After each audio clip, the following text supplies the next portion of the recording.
నమస్కారం ETV news కి స్వాగతం ముందుగా ముఖ్యాంశాలు నైరుతికి ముందే తెలుగు నేలను కరుణించిన వరుణుడు రెండు రాష్ట్రాల్లో విస్తారంగా వానలు ఆహ్లాదకరంగా మారిన వాతావరణం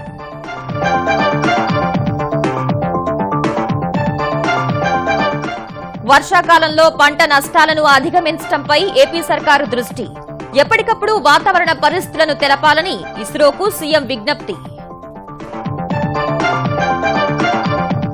తెలుగు రాష్ట్రాల్లో పరాకాష్ఠకు చేరిన ఆహార కల్తీ హైదరాబాద్ లో కలకలం రేపుతున్న ప్లాస్టిక్ బియ్యం కోడిగుడ్ల విక్రయాలు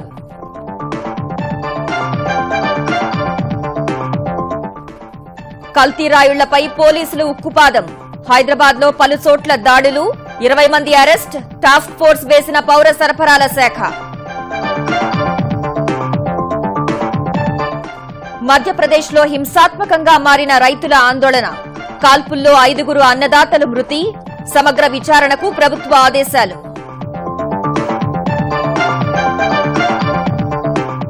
కేంద్రంపై కాంగ్రెస్ అధినేత్రి తీవ్ర విమర్శలు తిరోగమన ఆలోచనలను పెంచి పోషిస్తోందని ఆరోపణ అడ్డుకోవాలని శ్రేణులకు పిలుపు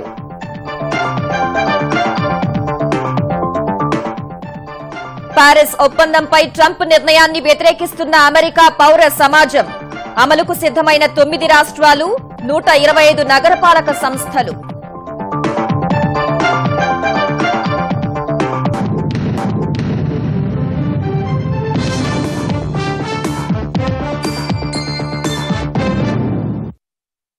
నైరుతి రుతుపవనాల రాకకు ముందే తెలుగు రాష్ట్రాలను వరుణుడు కరుణించాడు ఆంధ్రప్రదేశ్ తెలంగాణ రాష్ట్రాల్లోని పలు ప్రాంతాల్లో మోస్తరు నుంచి భారీ వర్షాలు కురిశాయి ఏపీలోని పలు ప్రాంతాల్లో ఉరుములు మెరుపులతో వానలు పడ్డాయి తిరుపతిలో చెట్టు కూలి ఒకరు చనిపోయారు గుంటూరు ఖమ్మం జిల్లాల్లో పిడుగుపడి 2 మృతి చెందారు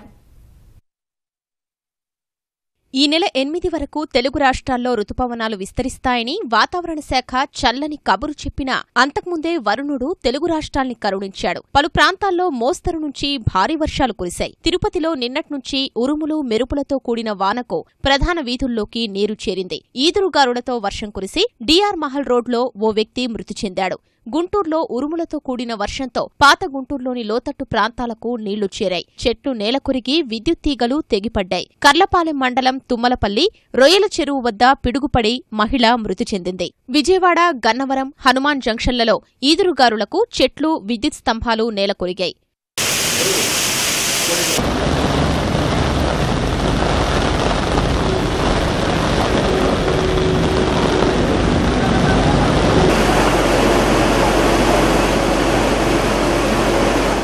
ప్రకాశం జిల్లా గిద్దలూరులోని జంపలేరు చీమలేరు రాళ్లవాగు ఉధృతంగా ప్రవహిస్తుండగా పలు గ్రామాలకు రాకపోకలు నిలిచిపోయాయి శ్రీకాకుళం విజయనగరం జిల్లాల్లో ఉదయం నుంచి తేలికపాటి వర్షాలు కురుస్తున్నాయి విశాఖ జిల్లా గాజువాక సింహాచలం ఎలమంచిలి పాడేరు ఏజెన్సీలో ఉరుములు మెరుపులతో వర్షాలు కురిశాయి పాడేరులో పిడుగుపడి 10 ఎడ్లు మృత్యువాత పడ్డాయి కర్నూలు జిల్లా ఆదోనిలో కూడా వాన పడింది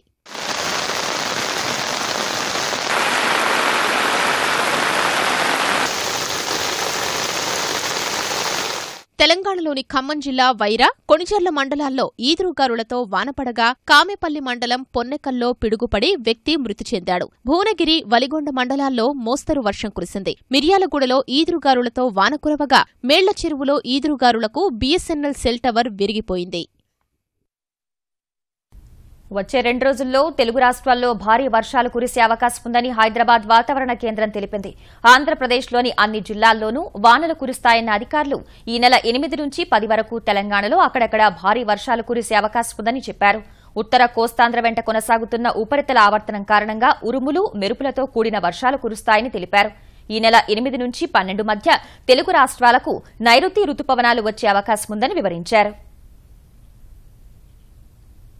ఒక్కసారి కురిసిన భారీ వర్షానికి వెలగపూడి సచివాలయ నిర్మాణంలో లోపాలు బయటపడ్డాయి ప్రతిపక్ష నేత వైఎస్ జగన్మోహన్ రెడ్డికి శాసనసభలో కేటాయించిన గదిలో వర్షపు నీరు కారింది ఏసీ పైపుల నుంచి లీకైన నీరు ఛాంబర్లో నిండిపోగా ఆ నీటిని ఖాళీ చేసేందుకు సిబ్బంది తీవ్రంగా శ్రమపడాల్సి వచ్చింది సచివాలయం వెలుపల ఉన్న సెక్యూరిటీ గేట్ వద్ద నిర్మించిన కొత్త భవనంపై నీరు నిలిచిపోగా జేసీబీ సాయంతో గోడను కూల్చివేశారు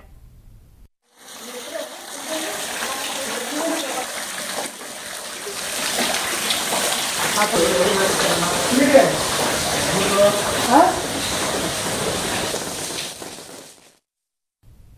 ఆంధ్రప్రదేశ్లోని వాతావరణ పరిస్థితులు, వర్ష సూచనలను ఎప్పటికప్పుడు ప్రభుత్వానికి తెలియచేయాలని ముఖ్యమంత్రి చంద్రబాబు ఇస్రో అధికారుల్ని కోరారు. వాతావరణ పరిస్థితులపై వెలగపూడి సచివాలయంలో సమీక్ష నిర్వహించిన బాబు ముందస్తు హెచ్చరికల ద్వారా నష్ట నివారణ చర్యలు చేపట్టొచ్చని స్పష్టం చేశారు. ప్రతి వర్షాకాలంలో తుఫాన్లు, వాయుగుండాల కారణంగా ఆంధ్రప్రదేశ్లో పెద్ద ఎత్తున ఆస్తి నష్టం వాటిల్లుతోందన్న ఆయన ప్రస్తుతం రుతుపవనాల ప్రభావంతో వర్షాలు కురిసినా ఆగస్టులో వర్షాభావ పరిస్థితులు తలెత్తే అవకాశం ఉందన్నారు. ఇప్పటి నుంచి అధికార యంత్రాంగం పంటల్ని కాపాడుకునేందుకు సిద్దం కావాలన్న బాబు ఇస్రో సేవలను విస్తృతంగా వినియోగించుకోవాలని నిర్దేశించారు.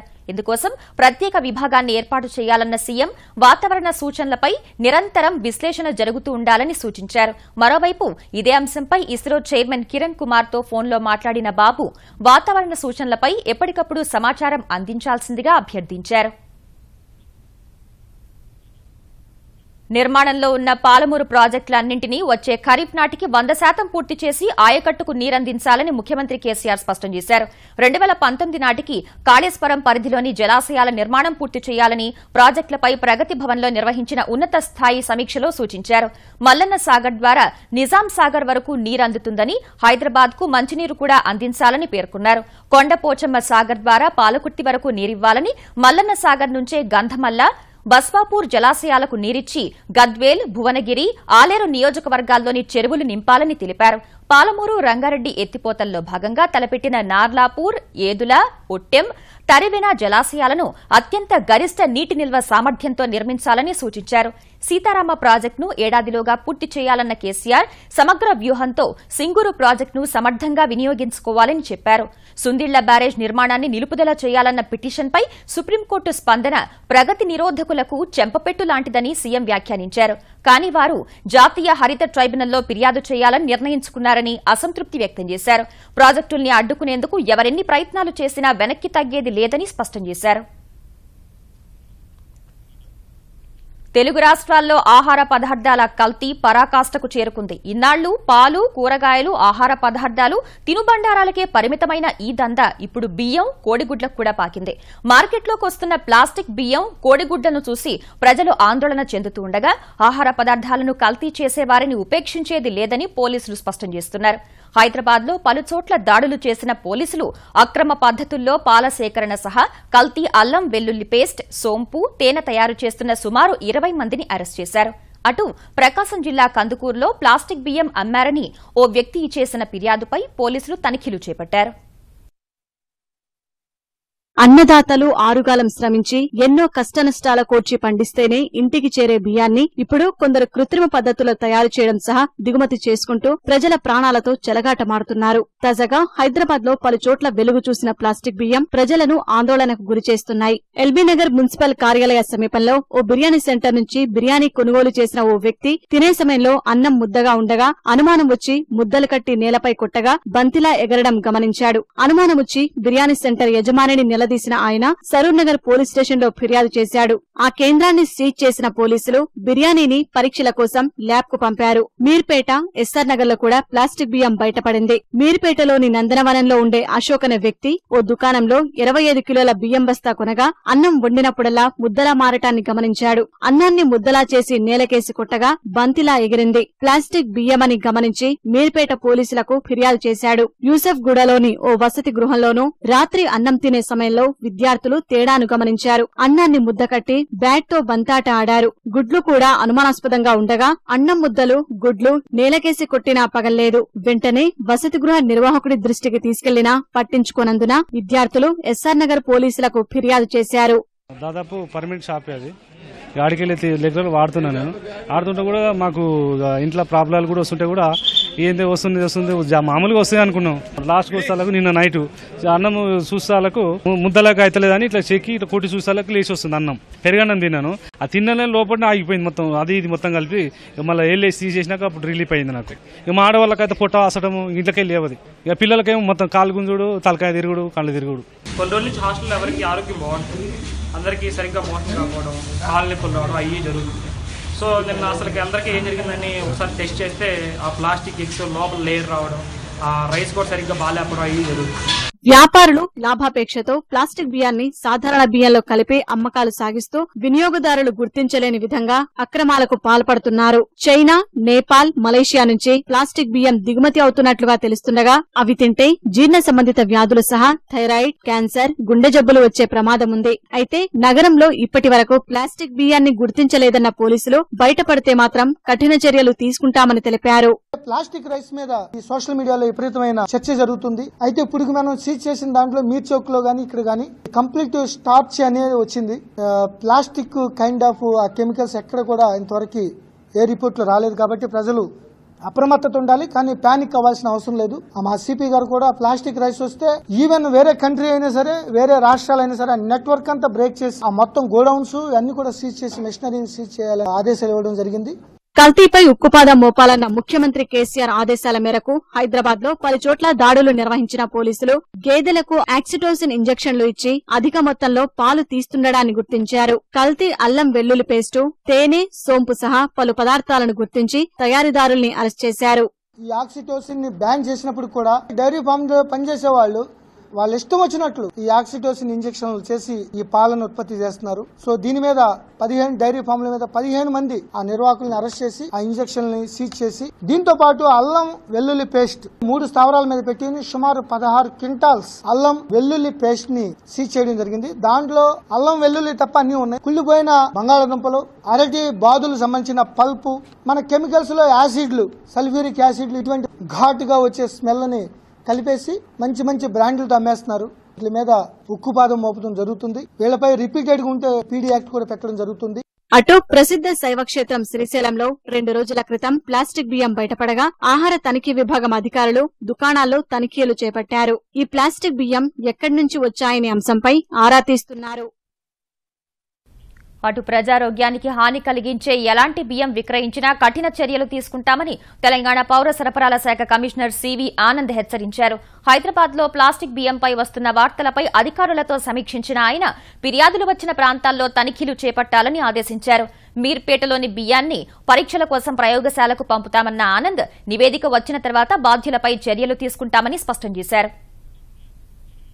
పంటలకు గిట్టుబాటు ధర కల్పించాలంటూ మధ్యప్రదేశ్లో ఆందోళనకు దిగిన రైతులపై తూటాలు పేలాయి. వారం రోజులుగా మధ్యప్రదేశ్ అంతటా రైతులు చేస్తున్న ఆందోళన ఇవాళ హింసాత్మకంగా మారగా మన్సౌర్లో జరిగిన కాల్పుల్లో 5 అన్నదాతలు ప్రాణాలు కోల్పోయారు. అయితే పోలీసులు కాల్పులు జరపలేదని ఆ రాష్ట హోంమంత్రి ప్రకటించగా ఘటనపై న్యాయ విచారణకు ఆదేశించిన సీఎం శివరాజ్ సింగ్ చౌహాన్ విపక్ష కాంగ్రెస్ నేతలే ఆందోళనలను రాజేశారని ఆరోపించారు. మధ్యప్రదేశ్లో రైతుల ఆందోళన హింసాత్మకంగా మారింది. ఉల్లి, పప్పు ధాన్యాలకు గిట్టుబాటు ధర కల్పించాలని డిమాండ్ చేస్తూ కొన్ని రోజులుగా రైతులు చేపట్టిన ఆందోళన మన్సౌర్ జిల్లాలో తీవ్ర ఉద్రిక్తతకు దారితీసింది. రైతులు, పోలీసుల మధ్య ఘర్షణ తలెత్తగా ఆందోళనకారులను చెదరగొట్టేందుకు పోలీసులు లాఠీచార్జ్ చేయాల్సి వచ్చింది. ఈ సందర్భంగా జరిగిన కాల్పుల్లో పలువురు రైతులు ప్రాణాలు కోల్పోయారు.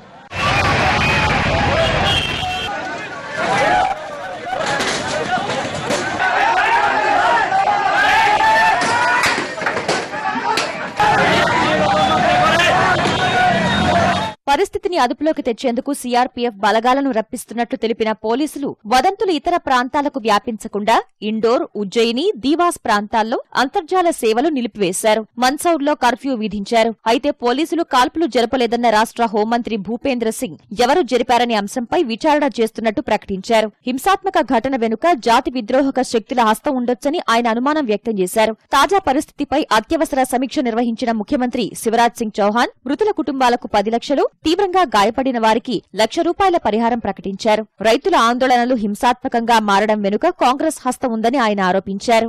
अभी पिछले 2 दिनों में भी किसान भाइयों से चर्चा के उपरांत जो उनकी मांगे थी, प्याज खरीदी सहित अनेकों मांगे, वो हमने पूरी की है। लेकिन कांग्रेस ने षड्यंत्र के तहत इस आंदोलन को हिंसात्मक रंग देने का प्रयास किया। कई जगह कांग्रेस के नेता लगातार ये प्रयास करते रहे। मंदसौर की घटना अत्यंत दुखद है, दुर्भाग्यपूर्ण है। प्रशासन को ये निर्देश सदैव दिए थे कि किसानों के साथ चर्चा करें। मैं प्रदेश के सभी किसान भाइयों से निवेदन करना चाहता हूं कि वो धैर्य रखें। मैं चर्चा के माध्यम से हर समस्या के समाधान के लिए हम लोग सदैव तैयार हैं, अपने किसानों के साथ खड़े हुए हैं। మరోవైపు రైతులపై కాల్పులను నిరసిస్తూ రాష్ట్రీయ కిసాన్ సంఘ్ మజ్దూర్ బుధవారం రాష్ట్ర వ్యాప్త బంద్కు పిలుపునిచ్చింది. ఎన్నో వైవిధ్యాలకు నెలవైన భారత్లో తిరోగమన సంకుచిత ఆలోచన ధోరణి వ్యాపించేందుకు ఎన్డీఏ ప్రభుత్వం మొండిగా ప్రయత్నిస్తోందని కాంగ్రెస్ అధ్యక్షురాలు సోనియా గాంధీ మండిపడ్డారు. కాంగ్రెస్ అత్యున్నత నిర్ణాయక మండలి వర్కింగ్ కమిటీ సమావేశానికి అధ్యక్షత వహించిన ఆమె ఎన్డీఏ 3 ఏళ్ల పాలనపై తీవ్రస్థాయిలో ధ్వజమెత్తారు. 3 ఏళ్ల క్రితం దేశవ్యాప్తంగా శాంతి, సహనం, ఐక్యత ఉంటే ఇప్పుడు అందుకు పూర్తి భిన్నమైన పరిస్థితులు నెలకొన్నాయని ఆరోపించారు. ఆర్థిక వ్యవస్థ మందగించిందని విమర్శించిన సోనియా కశ్మీర్ వ్యవహారంలో కేంద్ర ప్రభుత్వ వైఖరిని తప్పుపట్టారు. భారతీయ తత్వాన్ని నాశనం చేసేందుకు కేంద్రం యత్నిస్తోందని ఆరోపించిన సోనియా ఆ ఆలోచనను పరిరక్షించుకునేందుకు సిద్దంగా ఉండాలని పార్టీ శ్రేణులకు పిలుపునిచ్చారు. మరోవైపు ఆర్థిక రంగంలో ఎన్డీఏ సర్కార్ విఫలమైందని మాజీ ప్రధాని మన్మోహన్ సింగ్ విమర్శించారు. ఈ భేటీలో కాంగ్రెస్ సంస్థాగత ఎన్నికల తేదీలు ఖరారు చేయడం సహా రాష్ట్రపతి ఎన్నికలపై చర్చించినట్లు ఆ పార్టీ నేత గులాం నబీ ఆజాద్ వెల్లడించారు. 3 साल एनडीए के सत्ता में पूरे हो गए। एनडीए चाहे कितना ही खुशियां मनाए, लेकिन भारत की जनता के लिए, देश के लिए ये 3 साल निहायत ही निराशाजनक रहे। इन 3 सालों में एनडीए की सरकार में डर, खौफ, भय के बगैर और कुछ नहीं दिखा। और ये डर और खौफ और भय किसी एक व्यक्ति या विपक्ष की सरकारें तोड़ने तक ही सीमित नहीं रहा, बल्कि इस देश के दलित, शेड्यूल्ड ट्राइब, महिलाएं, अल्पसंख्यक जिस डर और खौफ का, भय का शिकार हो रहे हैं, मीडिया जो सरकार की लाइन टो नहीं करती है, उसका एक हमने नमूना कल 24 घंटे देखा है। గిరిజనులకు మెరుగైన అవకాశాలు కల్పించడం సహా వారికి నాణ్యమైన జీవనాన్ని అందించేందుకు అన్ని విధాలుగా చర్యలు తీసుకుంటున్నామని ముఖ్యమంత్రి చంద్రబాబు తెలిపారు. ప్రతికూల వాతావరణంతో విశాఖ జిల్లా పర్యటన రద్దు కావడం వల్ల అరకులో ఏర్పాటు చేసిన కార్యక్రమాల్లో వీడియో కాన్ఫరెన్స్ ద్వారా మాట్లాడిన బాబు దత్తత గ్రామం పెదలబుడిలో దీపం లబ్దిదారులతో మాట్లాడారు. 183 మందికి గ్యాస్ కనెక్షన్లు అందించడం ద్వారా ఆ గ్రామం పొగరహితంగా మారిందని తెలిపారు. బహిరంగ మల విసర్జన రహిత గ్రామంగాను ప్రకటించడం పట్ల హర్షం వ్యక్తం చేశారు. ఫైబర్ గ్రిడ్ సేవలతో గిరిజన ప్రాంతాల్లో విప్లవాత్మక మార్పులు తెస్తామన్న సీఎం కనెక్టివిటీ లేని చోట వైఫై తరహాలో ఇంటర్నెట్ సౌకర్యం కల్పిస్తామన్నారు. పెదలబుడిలో నిర్మించి తలపెట్టిన 114 చెక్ డ్యాంలను 3 నెలల్లో పూర్తి చేయాలన్నారు. అడవుల్ని కాపాడుకునేందుకు మేకల పెంపకానికి బదులు గొర్రెల పెంపకాన్ని ప్రోత్సహించాలని అధికారుల్ని ఆదేశించారు.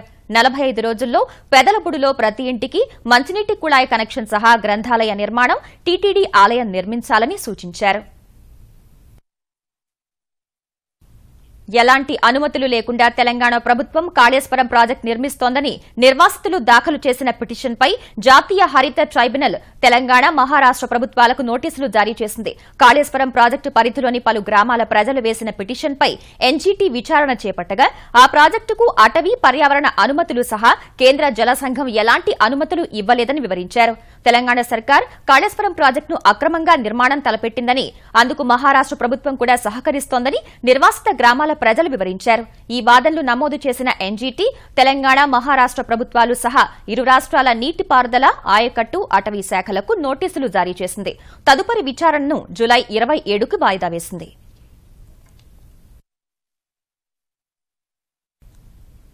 కన్న కూతురు ప్రేమించిన యువకుడిని హత్య చేసి గుట్టుచప్పుడు కాకుండా ఖననం చేసిన ఘటన తూర్పుగోదావరి జిల్లా మలికిపురం మండలం గొల్లపాలెంలో ఆలస్యంగా బయటపడింది. గొల్లపాలెం సమీపంలోని గూడపల్లిపాలెంకు చెందిన కానబోయని రామాంజనేయులు అనే యువకుడు గొల్లపాలెనికి చెందిన ఓ యువతిని ప్రేమించాడు. ఈ పరిస్థితుల్లో అతడు కనిపించకుండా పోవడంతో అతడి తల్లిదండ్రులు మే 2న పోలీసుల్ని ఆశ్రయించారు. ఈ ఫిర్యాదుపై దర్యాప్తు చేసిన పోలీసులు అతడు ప్రేమించిన యువతి తల్లిదండ్రులే రామాంజనేయుల్ని హత్య చేసినట్టు గుర్తించారు. అతడి మృతదేహాన్ని గొల్లపాలెం వద్ద సముద్ర తీరంలో పాతిపెట్టినట్టు గుర్తించారు. మృతదేహాన్ని బయటకు తీసి పోస్టుమార్టం జరిపించిన పోలీసులు ప్రియురాలి కుటుంబ సభ్యుల్ని అదుపులోకి తీసుకుని ప్రశ్నిస్తున్నారు. మతాంతర వివాహం చేసుకున్నందుకు నిండు గర్భిణిని ఇంట్లో ఉంచి దహనం చేసిన ఘటన కర్ణాటకలోని బీజాపూర్ జిల్లాలో చోటు చేసుకుంది. బీజాపూర్ జిల్లా గుండెనకళ గ్రామానికి చెందిన 21 ఏళ్ల బేగం, అదే గ్రామానికి చెందిన 24 ఏళ్ల దళిత యువకుడు శరణప్ప ప్రేమించుకుని పెళ్లి చేసుకున్నారు. కొన్నాళ్లు గోవాలో ఉండి 3 రోజుల క్రితం వారు స్వగ్రామానికి చేరుకోగా ఇరువురికి చెందిన కుటుంబాల మధ్య తీవ్ర ఘర్షణ జరిగింది. బేగం కుటుంబ సభ్యులు శరణప్పపై దాడి చేయగా తప్పించుకున్న అతను తాలికోట్ పోలీస్ స్టేషన్కు వెళ్లి ఫిర్యాదు చేశారు. అనంతరం అనంతరం పోలీసుల అండతో శరణప్ప గ్రామానికి చేరుకోగా అప్పటికే అతడి కుటుంబ సభ్యులపై దాడి చేసిన బేగం కుటుంబ సభ్యులు బేగంని ఇంట్లోనే పెట్టి నిప్పంటించారు. ఈ ఘటనలో బేగం సజీవ దహనం కాగా కేసు నమోదు చేసిన పోలీసులు బేగం తల్లి, సోదరి సహా 4 నిందితుల్ని అరెస్ట్ చేశారు. బేగంను ఇంట్లో ఉంచి నిప్పు పెట్టిన వారి కోసం గాలిస్తున్నారు. పారిస్ ఒప్పందం నుంచి వైదొలుగుతున్నట్లు అమెరికా అధ్యక్షుడు డొనాల్డ్ ట్రంప్ ప్రకటించినా ఆ ఒడంబడికకు కట్టుబడి ముందుకు సాగే దిశగా అగ్రరాజ్యంలోని పౌర సమాజం అడుగులు వేస్తోంది. పర్యావరణ పరిరక్షణకు ప్రతినబూనిన అమెరికాలోని రాష్ట ప్రభుత్వాలు, పురపాలక సంస్థలు, విద్యాలయాలు, వ్యాపార సంస్థలు తమ స్థాయిలో పారిస్ ఒప్పందాన్ని అమలు చేసేందుకు ఏకతాటిపైకొచ్చాయి. ఈ మేరకు ప్రముఖ వ్యాపారవేత్త మైకెల్ బ్లూంబర్గ్ నేతృత్వంలో వీఆర్ స్టిల్ ఇన్ పేరిట ఏర్పాటు చేసిన కూటమిలో 9 రాష్ట్రాలు, 125 నగరాలు, 902 వ్యాపార సంస్థలు, 183 విద్యాలయాలు భాగస్వాములు కాగా టెక్ దిగ్గజాలు మద్దతు పలికాయి. పారిస్ ఒప్పందం మేరకు కర్బన ఉద్గారాలు తగ్గించేందుకు కృషి చేస్తామని Apple, Google, Facebook, Intel, Microsoft వంటి సంస్థలు ప్రకటించాయి. ఒరాకిల్, ఐబీఎం సహా అమెరికాలోని అన్ని టెలికాం దిగ్గజ సంస్థలు మాత్రం ఈ కూటమికి దూరంగా ఉన్నాయి. ఆర్బీఐ ద్రవ్య పరపతి విధాన సమీక్షకు ముందు నెలకొన్న ఆందోళనలు సహా ఆసియా విపణుల నుంచి వెలువడ్డ ప్రతికూల సంకేతాల మధ్య దేశీయ స్టాక్ మార్కెట్లు నష్టాల్లో ముగిశాయి. క్రితం 2 సెషన్లలో 172 పాయింట్లు లాభపడిన సెన్సెక్స్ ఇవాళ 119 పాయింట్లు నష్టపోయింది. ఉదయం 31,421 వద్ద ఉత్సాహంగా ప్రారంభమైన సెన్సెక్స్ చరిత్రలో అత్యధికంగా 31,430 పాయింట్ల గరిష్ట స్థాయిని తాకింది. ఆసియా విపణుల్లో ప్రతికూలతలు ఆర్బీఐ ద్రవ్య పరపతి విధాన సమీక్షకు ముందు మదుపర్లు ఆచితూచి వ్యవహరించగా నష్టాల్లోకి మళ్లిన సూచీ ఓ దశలో 31,173 పాయింట్ల కనిష్ట స్థాయికి పతనమైంది. చివరకు 31,191 వద్ద స్థిరపడింది. జాతీయ స్టాక్ ఎక్స్చేంజ్ సూచీ నిఫ్టీ 38 పాయింట్ల నష్టంతో 9,637 వద్ద ముగిసింది. ఇక ముఖ్యాంశాలు మరోసారి. నైరుతికి ముందే తెలుగు నేలను కరుణించిన వరుణుడు. 2 రాష్ట్రాల్లో విస్తారంగా వానలు, ఆహ్లాదకరంగా మారిన వాతావరణం.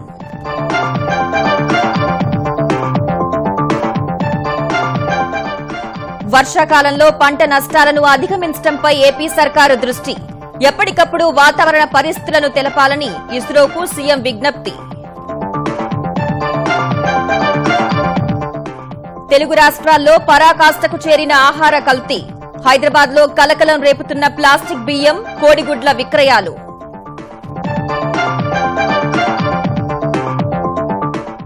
కల్తీ రాయుళ్లపై పోలీసులు ఉక్కుపాదం. హైదరాబాద్లో పలుచోట్ల దాడులు, 20 మంది అరెస్ట్. టాస్క్ ఫోర్స్ వేసిన పౌర సరఫరాల శాఖ.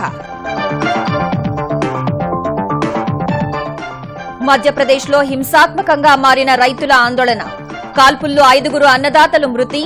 సమగ్ర విచారణకు ప్రభుత్వ ఆదేశాలు.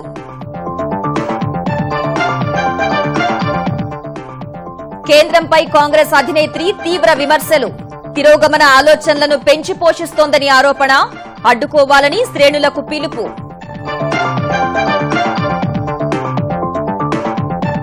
పారిస్ ఒప్పందంపై ట్రంప్ నిర్ణయాన్ని వ్యతిరేకిస్తున్న అమెరికా పౌర సమాజం. అమలుకు సిద్దమైన 9 రాష్ట్రాలు, 125 నగరపాలక సంస్థలు.